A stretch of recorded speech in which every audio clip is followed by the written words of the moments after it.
Hello and welcome to another edition of New Hope Art Gallery Feature Artist Video Series. And today we have the pleasure of welcoming Glen Weber. Say hello, Glen. Hello, Glen. See, he listens and does it whatever I tell him. Glen has been working with us for quite a few years. He creates wonderful steampunk lamps, and what else? You do sculptures as well, don't you? Yeah, I started out as doing sculpture when I went to art school. Oh, good. Okay, well, anyway, he's also the artistic director of Metro Gallery, which is at the Providence train station, so you should go down there and check out. There's always art down there. It's a great place. And so welcome, Glenn, and tell us a little bit about yourself. Well, I don't know, my art background, I got started when I was in high school, or even probably before that, but one of the many things that I happened to like in high school, which was art, and I did halfway decently. So I was in a few shows, did a few things. Was it a little bit of everything you did? Painting, drawing, kind of? I lean more towards sculpture because I just happened to run into I had a mentor type of teacher that used to do whittling, hand-carved stuff. Oh, wow. And so I spent a lot of time with him. I was dating his daughter at the time, but his daughter and I didn't see eye to eye, but he and I got along famously, so we seemed to, I spent a lot of time with him. He was an interesting character. He was one of the Beats, which is, from the Beat generation. Which is before my time, the 50s. That was like late 40s, early 50s? It was like right after World War II. Yeah. And that's when Kerouac and Ginsberg and these people were the highlight of New York and San Francisco, I guess. Oh. Anyway, he considered himself that. He was always spouting all kinds of philosophy and stuff, and in between the philosophy, we spent a lot of time working on wood, which I got really a feel for. Also, I went to RISD when I was 16, 15, 16, somewhere in there. I used to take classes there on weekends. Oh, okay. I didn't realize you could take classes at that age. Yeah, well, they ran classes, for high school students on weekends. Okay. So after that, after I graduated from high school, I went on to Art Institute of Boston, and I was working there I went to school there. I worked as an assistant to the sculpture department, and I taught at the sculpture department for a while. That was in the 70s. So Now, probably more traditional type sculpture? Not necessarily. No. I mean, the owners were like that, but the teachers that I had were more avant-garde type. As a matter of Must have been an interesting education. Yeah, the avant-garde teachers that I had, especially one, which I was his assistant for a while, and his name was Michael Phelps, and he had mammoth sculptures all over Boston. One famous sculpture was on the Esplanade, and it was hated by so many people on Beacon Hill that somebody snuck down, lit it on fire, and the fire department refused to put the fire out. Yeah, well, I think I've actually read an article about that. Yeah. Yes, and I thought somebody had painted it along the way too. Was that what it was? No, it was fiberglass monoliths that was painted red. Yeah, that's unfortunately that could be seen from all of Beacon Hill. Oh, okay. On Beacon Street, and they were not happy. Yes. Yeah. Well, I guess they've always said, I've always said it's better to get a bad reaction than no reaction at all. So yeah. I would think setting your piece on fire would be considered kind of a bad reaction. Well, he did a lot of mammoth work and stuff, which is something I was very much into at the time in art school.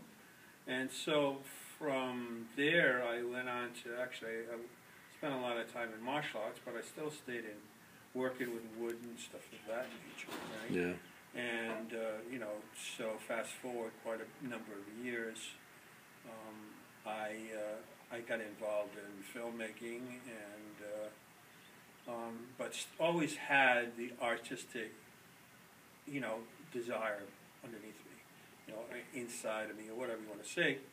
And so I went, a couple of years ago, I just decided to, after reading The Illustrated Man, once again,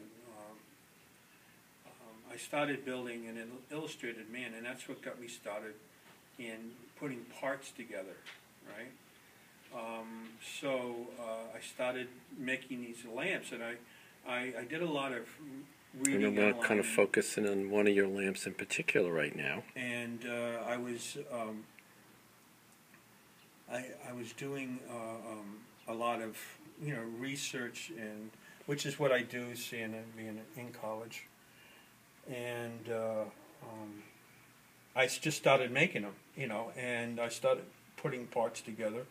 I started buying parts from junkyards in various places, and I used my skills as I did when I was a sculptor by placing things around. So and so they basically are, my influence is the sculpture part of it. So using but you try to use a lot of found objects as well as and yeah, and there was a reason for that too. Yeah. I mean, like what I feel one of my pet peeves is that there's just too much stuff in the dump. Yeah, no, I agree. And so by doing this, I recycle. Mm-hmm. I take And found objects and redo them, repurpose them. Yeah, right. Great. And also, lately, what I do is more than sculpture because they're a function. Mm-hmm. They work as lights, so that's why. This one has a very interesting, funky light in the act. Yeah, I guess that's how you would talk in the olden days when you talked through a. Yeah, this is the steampunk version of a cell phone. Absolutely. And this one is particularly difficult because I had to use and now small lights in there, which was LED lights. Oh, so I had to, and you're wired up through the bottom. And I took lights that you normally find from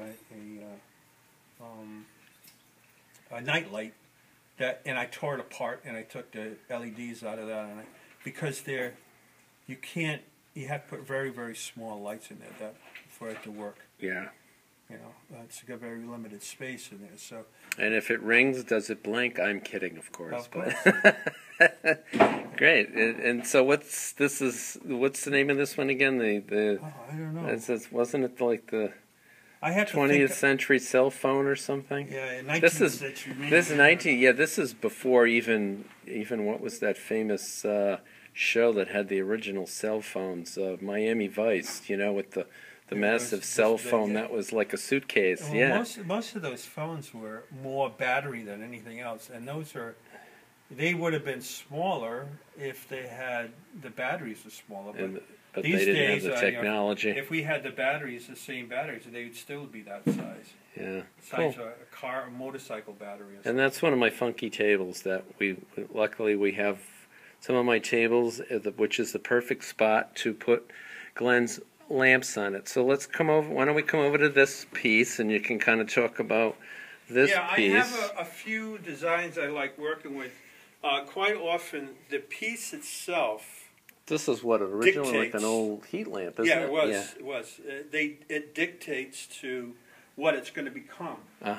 And this particular one, it was an old heater that had that copper background for the reflection. Attention members, the Cranston Senior we're closing. Our senior center is closing. That's what that is. 4:30 p.m. Please finish all activities promptly.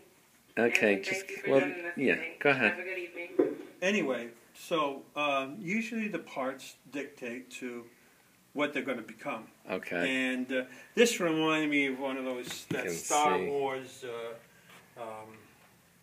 thing that was in I think it's the second level Star Wars second movie, which was like I can't remember. You can't remember. It had the same kind of disc type of thing, and this was pretty easy because everything seemed to work in it. And another So what do? You just strip out the parts you don't want another and put a example, bulb if you in? look on or- the back of it, it's already Oh yeah, it's got. it's got the gauge in the back of it too, which is Now that's something you important to added make in. it- There's- yes, yeah. okay. Well, I added everything else, Yeah. but this was easy to take apart and recalculate or redo for what you see now. You know what I mean? And obviously you have to rewire everything, put all new wiring. Yeah, quite often, and I tried to stay with a wiring that is tradition, old wiring. And sometimes what I'll do is, recently I just made another lamp that is what I call the Hydra, and I wired the wiring was from an old iron. Oh, So I took the it's wrapped cord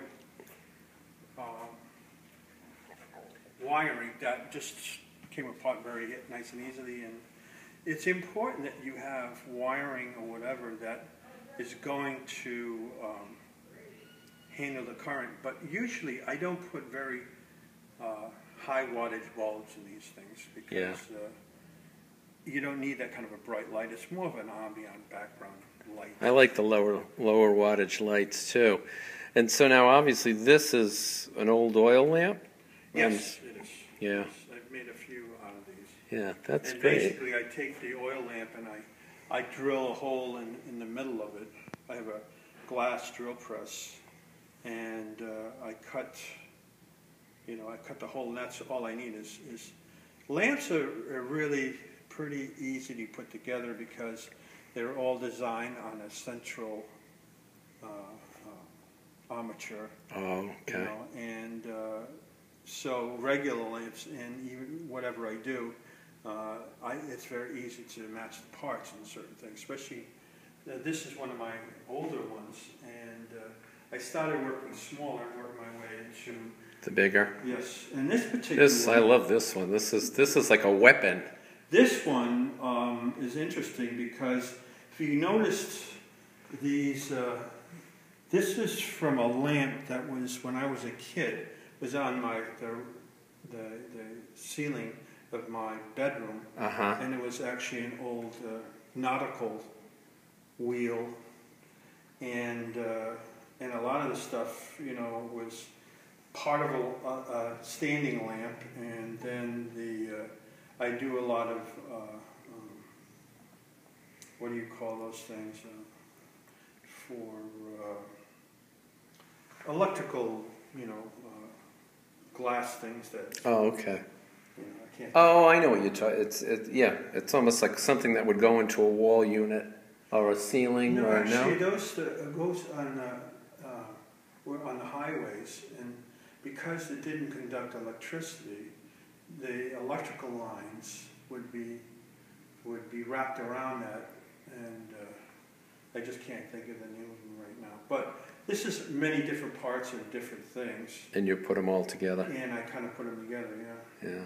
And I started building, and then what I do is I build. Really wonderful. And it's like, I build a little bit, see if it works or it doesn't work, and then I put something else, and then I put something else.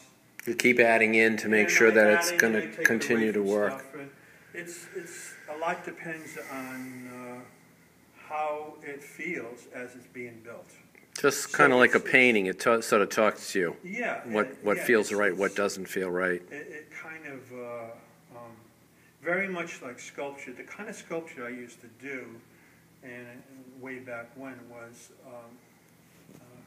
it was like a constructive type of, I used to build on it. And also I used to carve, but carving sculpture was dug in, whereas when I used to build, I could build larger pieces, and larger pieces are important to me, simply because, like one of my old mentors, Michael Phillips, he used to build art that you couldn't possibly ignore. Obviously, with the reaction he used to get was negative at times, but you But couldn't it ignore certainly his made a work. statement. It was either you like it or you hate it, but Yeah. you can't ignore it. And quite often artists, their work becomes Yeah.